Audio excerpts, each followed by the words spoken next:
옆에 분부시면서 한 해 동안 수고하셨습니다. 네. 한 해가 되면 마지막에 우리는 많은 생각을 하게 되죠. 자연스럽게 지나온 시간들을 성찰하며 뿌듯한 마음도 있으실 거고 때로는 아쉬움도 있을 것이고 후회도 좀 많이 남는 시간이기도 할 것입니다. 목사인 저는 어쨌든 교인들과 함께 이 마지막을 보내면서 말씀을 준비할 때 한 해를 이렇게 매듭질 수 있는 말씀, 또 새로운 한 해를 품고 기대하고 소망하는 말씀이 어떤 것일까를 좀 많이 올해는 시간의 의미로 두 주 동안 지난 두 주 동안 우리는 지나온 과거를 매듭지어야 되는 이제 잊어버리고 한 단어를 통해서 또 지난주에는 새로운 미래를 품는 마음으로 부르심의 그 상을 향하여 표대를 정하고 이제 어떻게 가야 될 것인지에 대한 말씀을 살펴봤습니다. 시간의 의미와 함께 더불어서 우리가 어떻게 한 해를 마무리하고 새로운 해를 품을 수 있는 마음이 될까? 오늘에는 과거를 품는 오늘이기도 하고 또 내일을 품어내는 오늘이기도 합니다. 마지막 주 말씀은 참 중요한데 그래서 어떤 말씀을 통해서 한 해를 매듭을 지며 새로운 한 해를 준비할까 하다가 아마 2025년을 여러분이 기대하실 수 있는 마음은 어떤 변화를 원하실 거예요. 올해와 다른 내년 어떤 모습으로 변화될까? 하나님 우리 인생을 어떻게 예배하시고 우리 인생은 어떤 변화를 가질 수 있을까를 생각할 텐데 여전히 현실의 삶은 그대로잖아요. 내년이 된다고 여러분의 삶의 현실이 달라지지는 않을 거예요. 여전히 힘든 건 힘든 것이고 여전히 묶여있는 건 묶여있는 것이고 또 어려운 일은 어려운 일일 수밖에 없는데 그러면 변화를 어떻게 할 것인가 하는 게 참 중요한 오늘 마지막 주 우리의 화두이기도 하고 주제이기도 합니다. 그러면 변화는 제일 먼저 여러분의 마음의 변화가 일어나야 변화가 일어날 것이고 생각의 변화가 일어나야 일어날 것이고 관점이 변화되어야 일단 일어나게 될 것입니다. 하나님과 단절된 시간을 보내셨다면 2025년은 하나님과 연결된 시간으로 만들어 놓으셔야 하나님의 기적과 역사와 하나님의 은혜를 경험하는 통로가 열리게 될 것입니다. 아무리 집에 금으로 만든 수도꼭지를 놓아도 연결해 놓지 않으면 물이 공급되지 않죠. 이렇게 대청 댐으로 시작돼서 정수장을 거쳐서 여러분의 집에까지 연결되는 파이프라인이 연결돼 있어야 물은 공급이 될 것입니다. 그러면 물이 나오도록 하는 방법은 연결을 하는 것이니까 우리의 삶은 하나님께 연결을 하는 것인데 제가 오늘 이 일이라고 하는 이제 노동의 의미를 좀 살펴보려고 하는데 우리 인생은 이렇게 쉬는 것 노는 것이 인생은 좋아 이렇게 말할 것 같은데 우리는 죽을 때까지 우리의 삶은 어떤 식으로든 방식의 일을 합니다.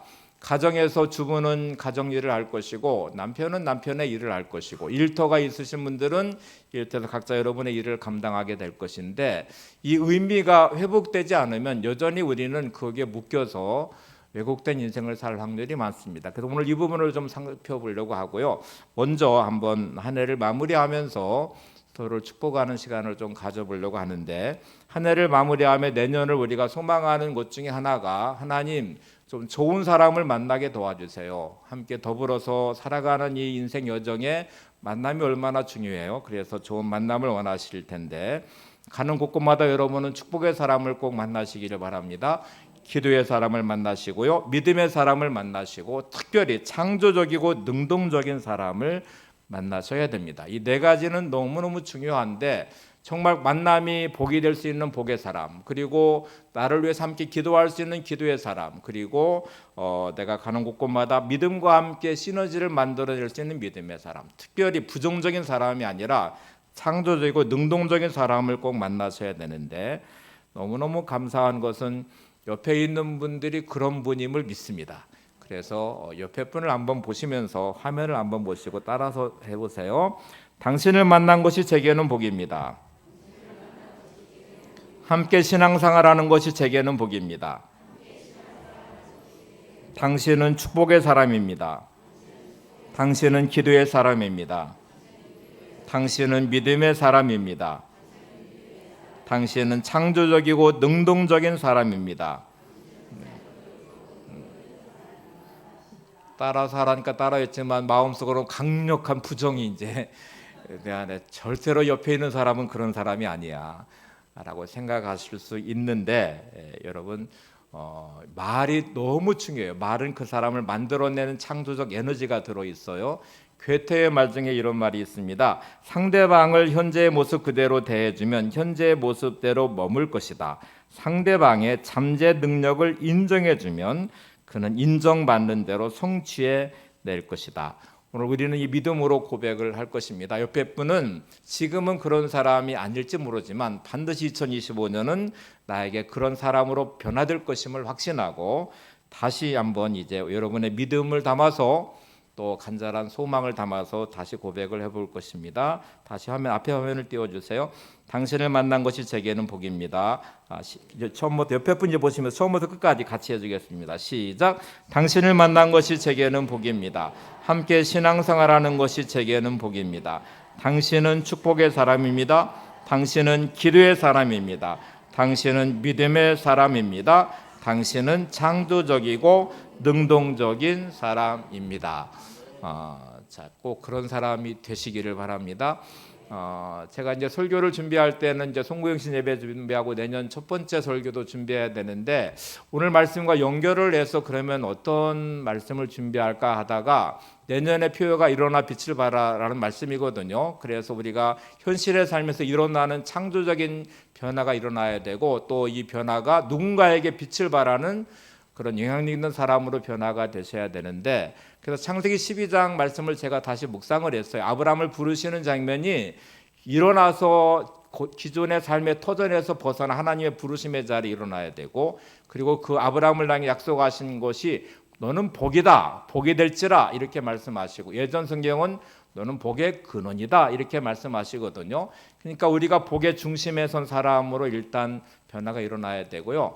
그리고 세계 열방이 너를 통해 복을 받을 것이라고 말씀하니까 우리가 빛을 발하듯 이제 누군가에게 선한 영향을 끼치는 복의 통로가 되는 사람이 되셔야 됩니다.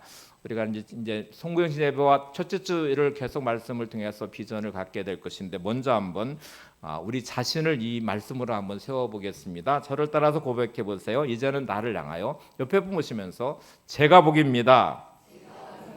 당신이 나를 만난 것이 복입니다. 2025년은 나 때문에 잘 될 것입니다. 제가 기도하겠습니다. 네. 자, 이제 누가 복의 근원이 돼야 돼요? 내가 복의 근원이 돼야 돼요. 내가 복이고요. 옆에 있는 분은 나를 만난 게 진짜 행운인 거예요.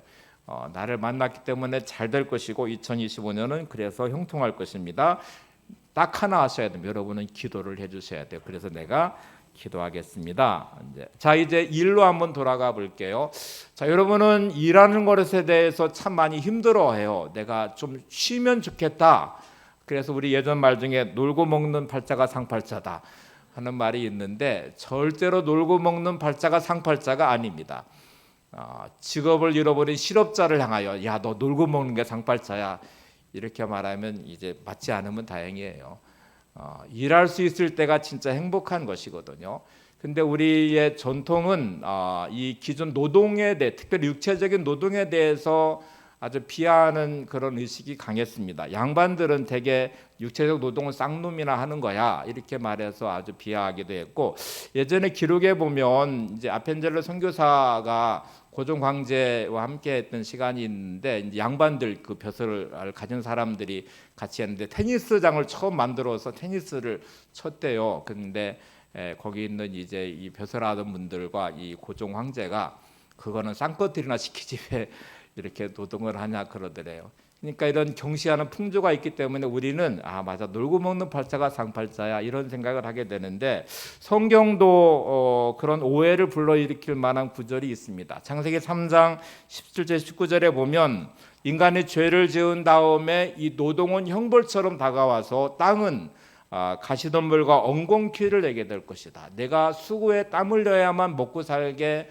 될 것이라고 말해서 마치 노동은 하나님의 형벌처럼 말하고 있는데 그건 죄에 대한 형벌에 고된 노동을 말하는 것이고요. 원래 창조, 하나님의 창조는 하나님의 일하심을 보여주거든요. 이게 창조한다는 말은 하나님이 역사하시고 일하심을 보여주고 있고요. 오늘 본문은 그래서 인간의 노동이 창조의 아름다운 역사에 동참하는 것으로 말씀을 합니다.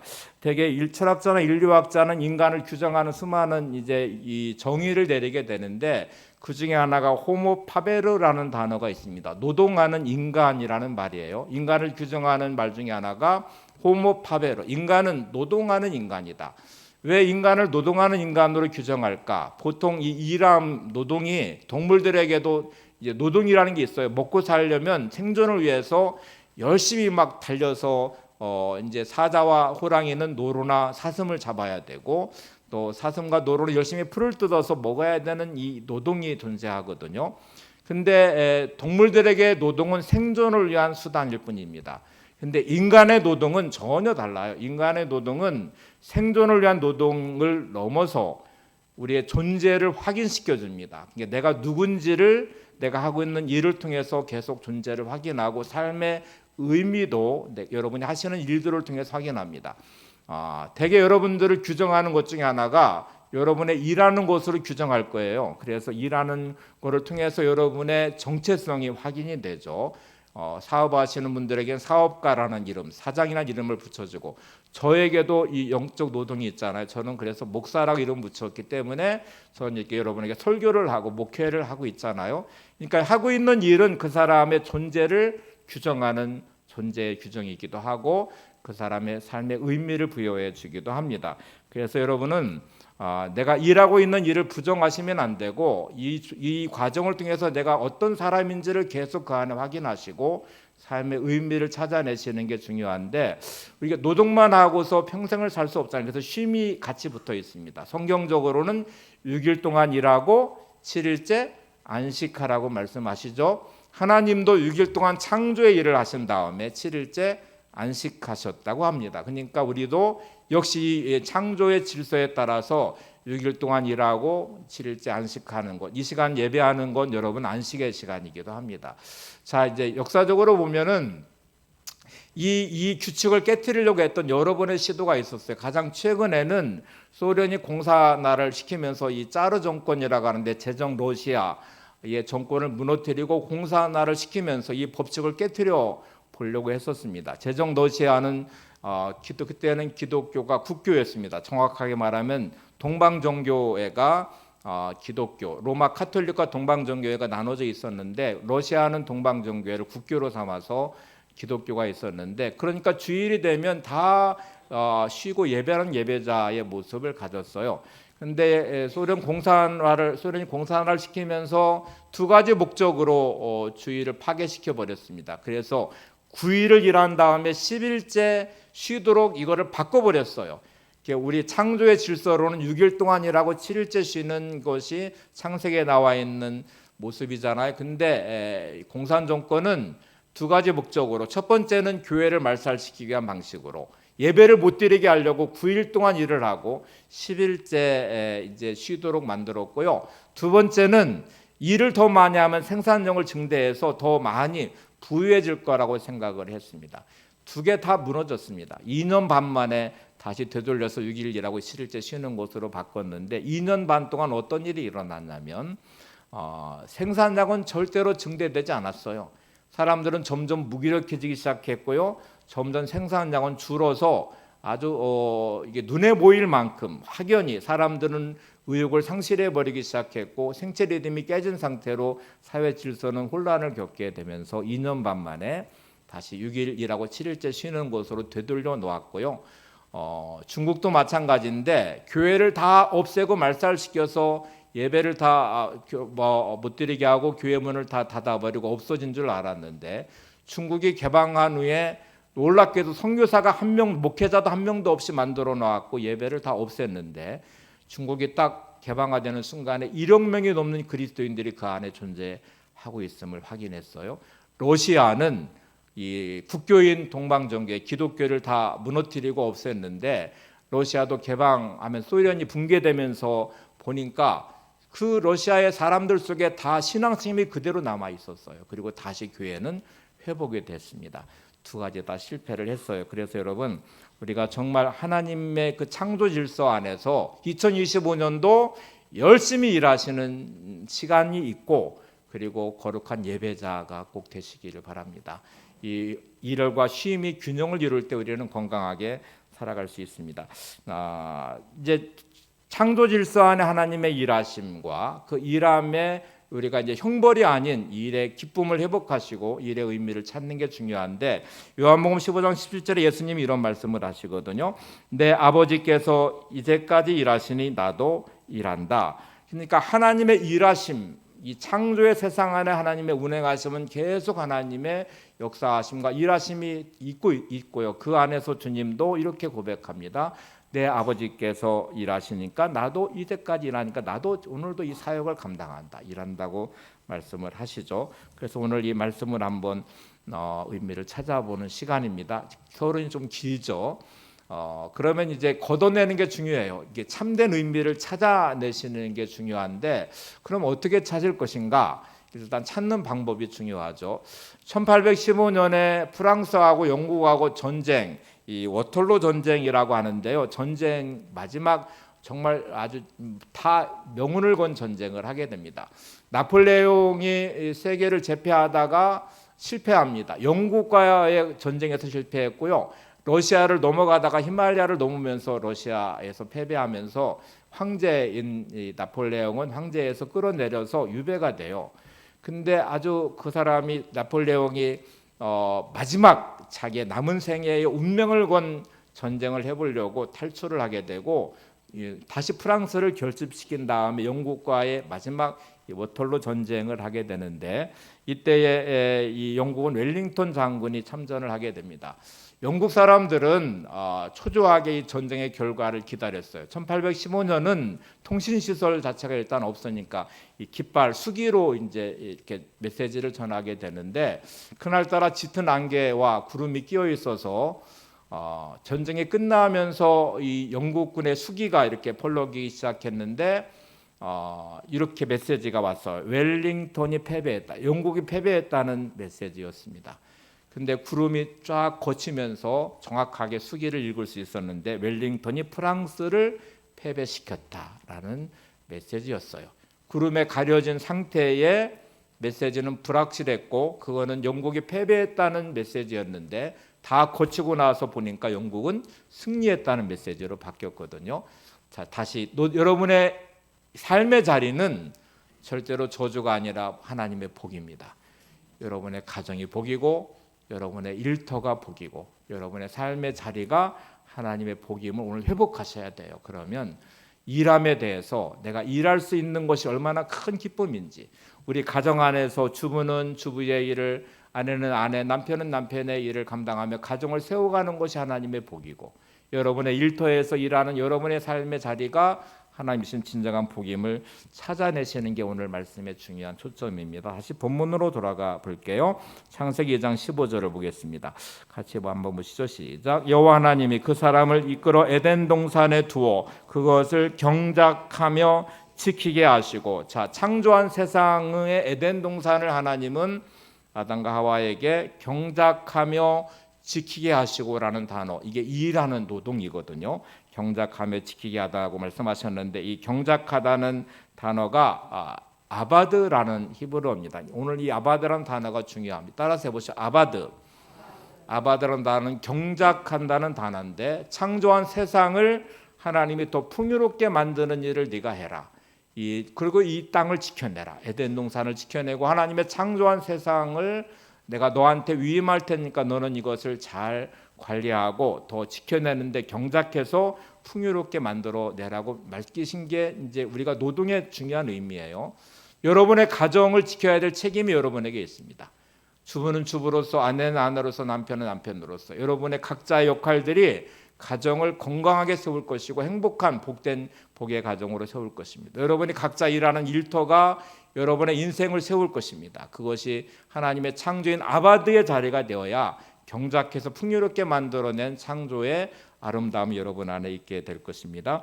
그래서 이 단어가 이제 중요한 단어예요. 경작하다는 단어가 하나님이 창조한 세상을 함께 더불어서 지켜내는 것, 그리고 더 풍요롭게 만드는 책임이 주어져 있다는 것이고요.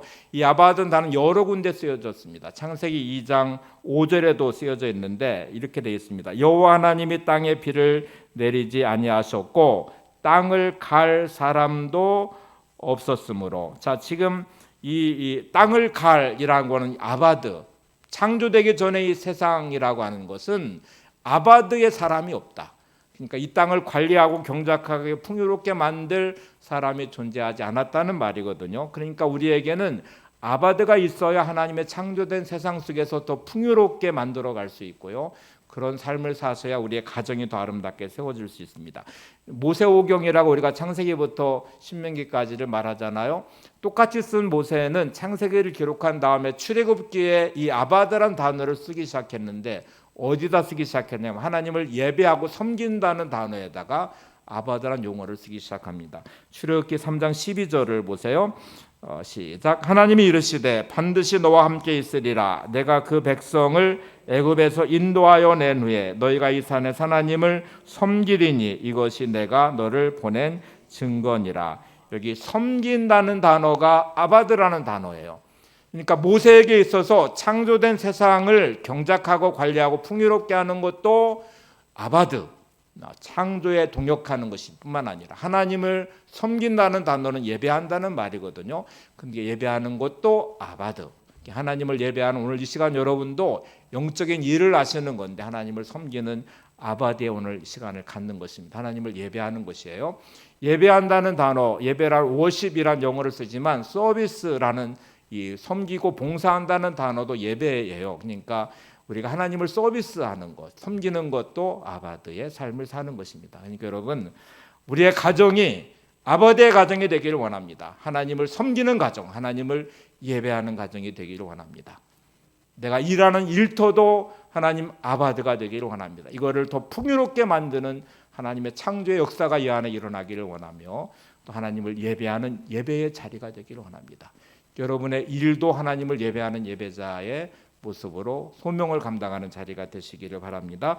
자, 고린도전서 10장 31절은 사도 바울은 그래서 이렇게 고백을 해요. 같이 보시죠. 시작. 그런즉 너희가 먹든지 마시든지 무엇을 하든지 다 하나님의 영광을 위하여 하라.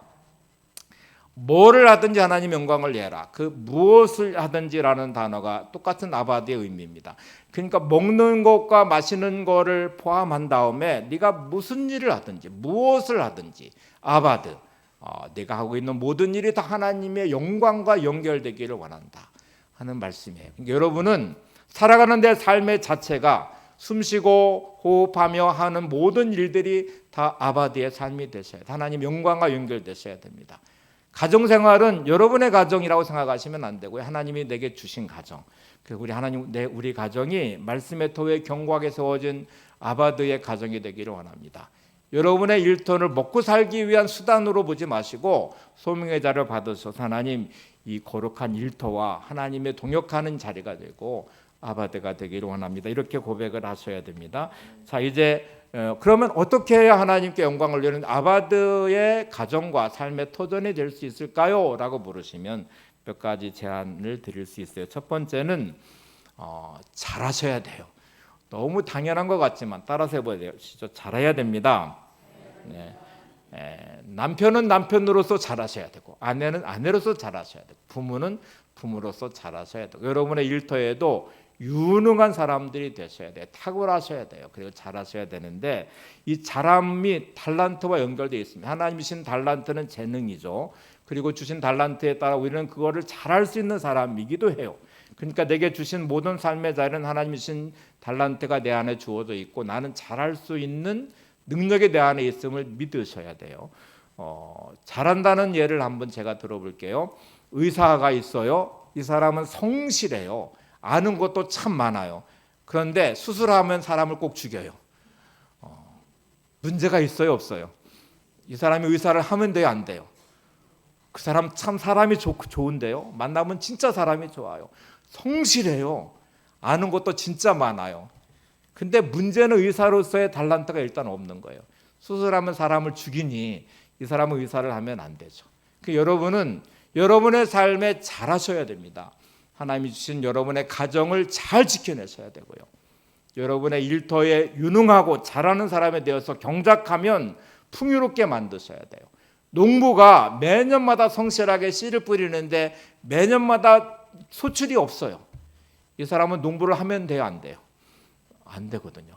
성실한데 경작이라는 걸 하긴 해요. 아바드처럼 뭔가를 하는데 매년마다 거두는 열매는 없어요. 그 사람은 농부를 하면 안 되거든요. 저한테 농사지라고 하면 저는 분명히 못 질 것 같아요. 근데 이제 제가 목회를 하는 게 너무 감사하죠. 그러니까 여러분이 하나님께서 잘하라고 맡겨진 일을 하시는 게 중요해요. 이것이 하나님의 아바드의 자리가 될 것입니다. 경작해서 풍요롭게 만드는 자리가 될 것인데 스롤리 블로트닉이라는 연구소에서 재밌는 연구 하나를 했어요. 부를 축적하는 법이라고 하는데 한마디로 말하면 부자 되는 법이에요. 20년간의 긴 장기 프로젝트였습니다. 대학을 졸업하는 1,500명의 학생들을 향하여 딱 한 가지 질문을 했어요. 그 질문은 이제 부를 축적하는 방법에 대한 연구를 긴 장기 프로젝트, 20년의 프로젝트를 위해서 대학을 졸업하고 이제 직업을 선택하는 청년을 향해서 질문 하나를 했는데 질문은 딱 이거였습니다. 너는 직업을 선택할 때 네가 좋아하는 직업을 선택할 것이냐, 돈을 잘 버는 직업을 선택할 것이냐, 너는 어떤 기준으로 직업을 선택할래? 라는 기준이었어요. 대개 우리는 부자 되는 사람이 되고 싶으면 돈을 잘 버는 직업을 선택하는 게 맞죠. 그게 맞는 것 같잖아요.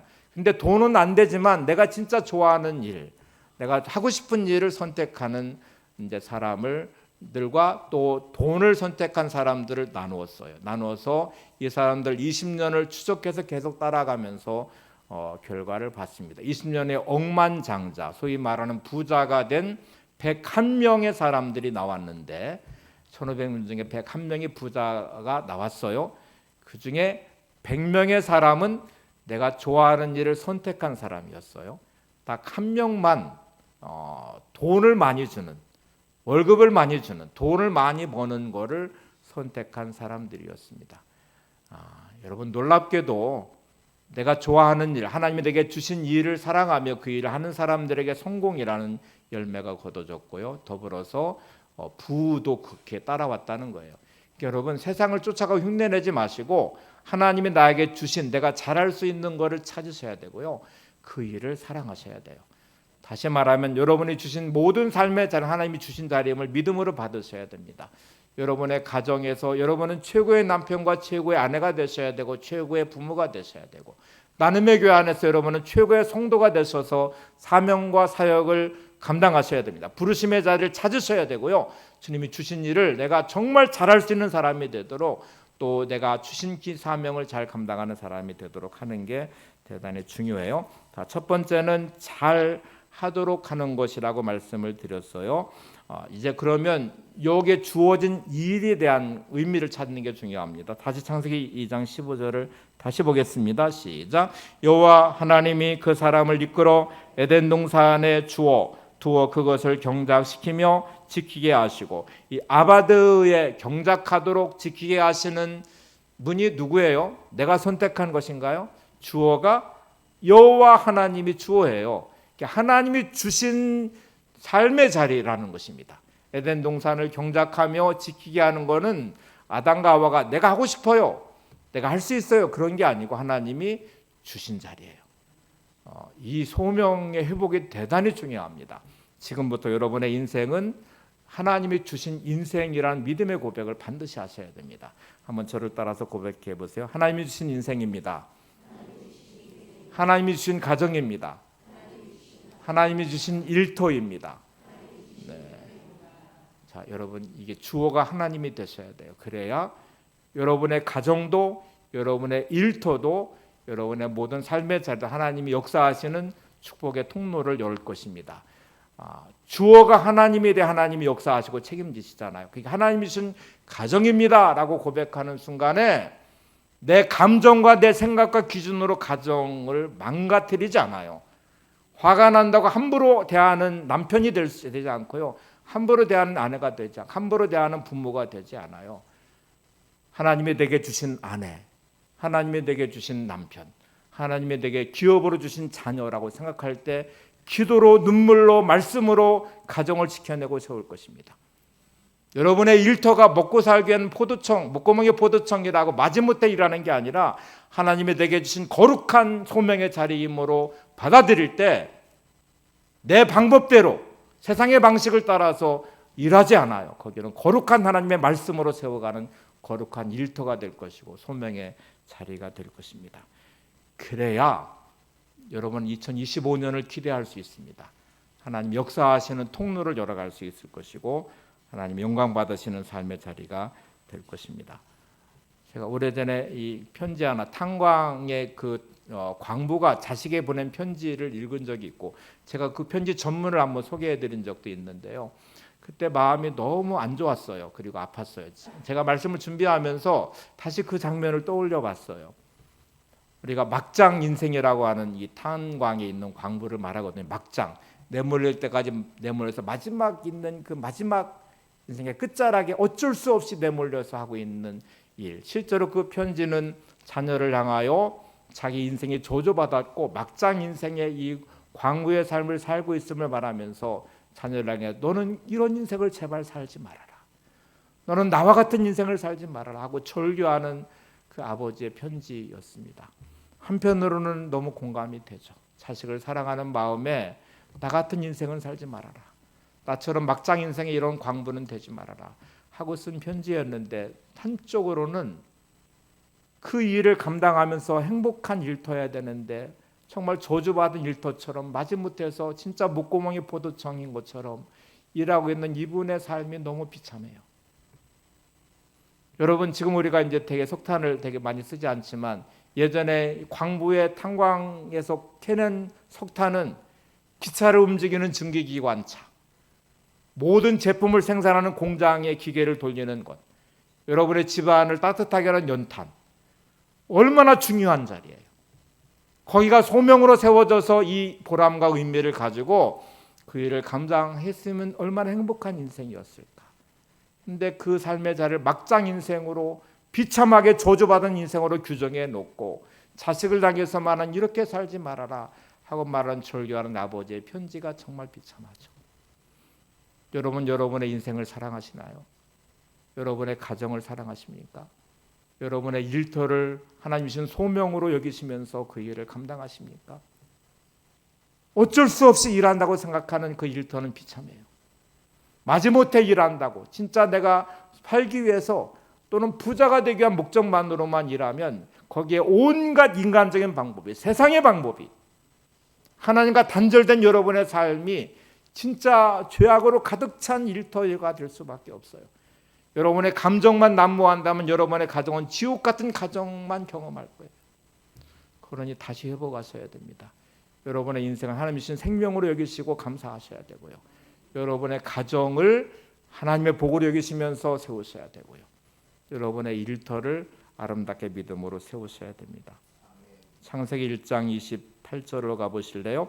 이렇게 말씀합니다. 하나님이 그들에게 복을 주시며 그들에게 이르시되 생육하고 번성하여 땅에 충만하라. 땅을 정복하라. 바다의 물고기와 하늘의 새와 땅에 움직이는 모든 생물을 다스리라 하시니. 자, 우리가 일할 수 있는 삶의 터전들은 하나님의 복을 주시며 선언하신 자리입니다. 이렇게 말합니다. 하나님이 그들에게 복을 주시며 이르시되라고 말합니다. 아바드라고 되는 경작하고 지켜야 되는 여러분의 삶의 자리는 오늘 성경은 생육하고 번성하고 땅에 충만하고 땅을 정복하라고 말하는데 이거는 막 피폐하게 만드는 정복을 말하는 게 아니라 아바드, 경작하고 관리하라는 의미로 2장에서는 다시 설명을 하시잖아요.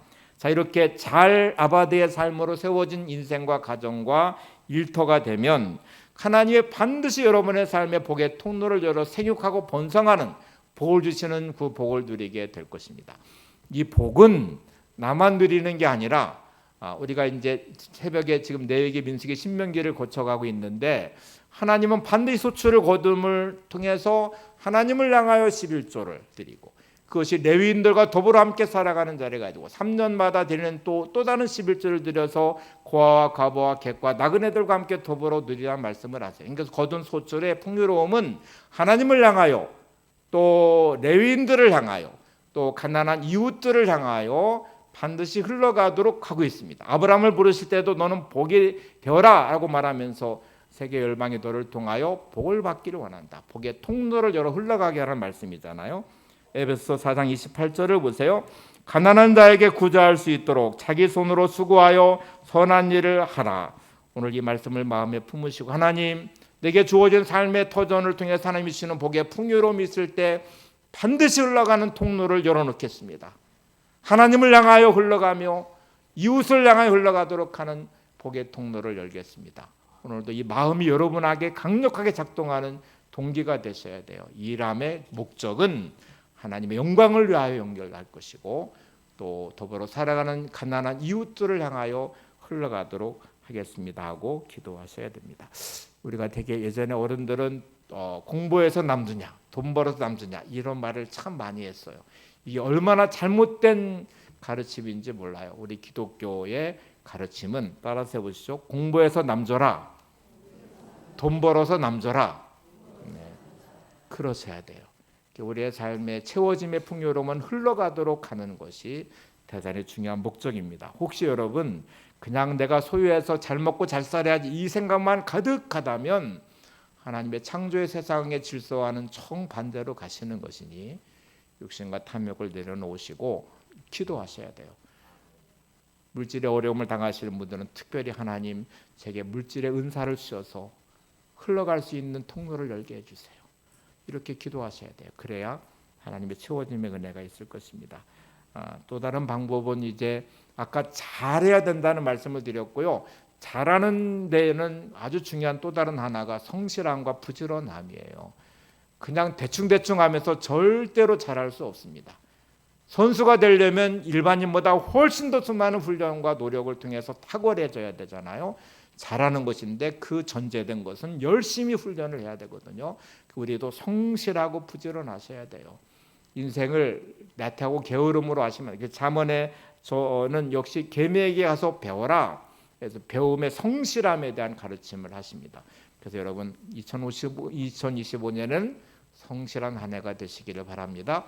부지런하고 열심을 내는 한 해가 되시기를 바랍니다. 자, 그 다음에 제일 중요한 마지막은 행복하셔야 됩니다. 즐기시고 누리시는 것이 중요합니다. 전도서 3장 22절을 보겠습니다.